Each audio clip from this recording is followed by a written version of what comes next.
Hello guys, welcome back to my channel three R daily dose. আমি আপনাদের রুম্পা পাত্র নিয়ে চলে এসেছি আবার আজকে একটা নতুন ভিডিও। তো এই ভিডিওটা কালকে রাত্রের থেকে শুরু করেছি। তো এখানে আমি রোল বানানোর জন্য সমস্ত জিনিস কেটে নিয়েছি। দেখতেই পাচ্ছ পেঁয়াজের ঝাঁজে আমার চোখটা জ্বালা করছে, জাস্ট উঠে গেলাম পেঁয়াজটা কেটে। এখানে পেঁয়াজ কেটেছি, আর হচ্ছে তোমার টমেটো কেটেছি, কাঁচা লঙ্কা, আদা আর রসুন, আর একটু ক্যাপসিকাম কেটেছি, যেহেতু চিকেন রোল বানাবো মেয়েদের জন্য, তার জন্য চিকেন রোলের জন্য তোমার আদা রসুনটা মাস্ট দরকার হয়, আর পেঁয়াজটা। তো দেখো এখানে আমি সমস্ত জিনিস কেটে নিয়েছি। এরপরে আর এখানে স্যালাডের জন্য শসা আর পেঁয়াজ কেটেছি আলাদা করে, একেবারে সমস্ত কিছু রেডি করে নিয়েছি। তারপর এখানে দেখো আমি ময়দাটা মাখছি, ভালো করে ময়াম দিয়ে নিয়েছি তেলে। তারপর এখন জল দিয়ে অল্প করে জল দিয়ে ময়দাটা মেখে নিচ্ছি। ময়দাটা ভালো করে মাখছি যাতে কোথাও লাম্পস না থাকে। তো মেখে নিয়ে দেখো মাখা আমার রেডি হয়ে গেছে, ময়দা মাখা।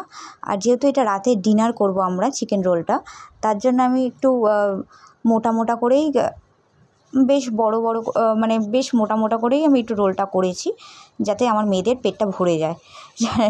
যেমন আমার বড় মেয়ে রাত্রিবেলা 4টে রুটি খায়, তো 4টে রুটির সমান মতোই আমি সেইভাবেই আমি লেচিটা করে নিয়েছি, লেচিগুলো সব করে নিয়েছি আমি। এখানে দেখো আমি কড়াইতে পেঁয়াজ, আদা, রসুন সমস্তটা আর কাঁচা লঙ্কাটা ছেড়ে ভালো করে ভেজে নিয়েছি।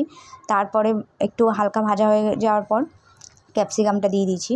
তারপরে ক্যাপসিকামটা দেওয়ার পর এর ওপর থেকে আমি নুনটা দিয়ে দিয়েছি, যাতে ভালো করে ভাজাটা হয়। তারপর আমি চিকেনগুলোকে একদম ছোট করে স্লাইস, একদম ঝিরিঝিরি কিমার মতো করিনি, একটু স্লাইসগুলো রেখেছি যাতে মুখে পড়লে বেশ ভাল লাগে।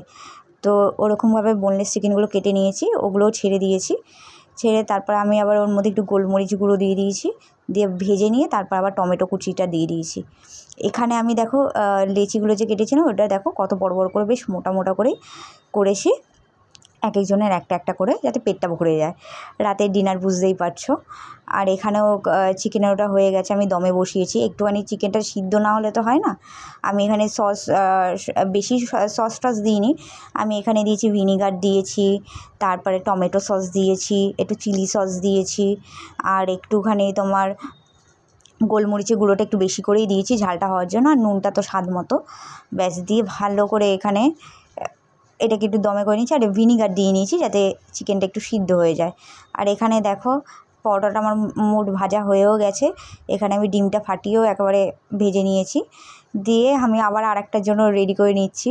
সব তাড়াতাড়ি করে করছি।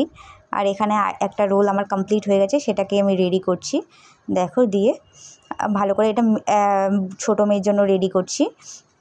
তো আমার ছোটো মেয়ে যেহেতু চিকেন একটু কমই খায়, সবটাই ফেলে দেয়, তাই আমি ওকে এখানে বেশি চিকেনের পিস দিইনি, কম করেই দিয়েছি। তারপরে দেখো ওপর থেকে শসা দিয়ে দিয়েছি, শসাটাও বেশি ভালো হয়।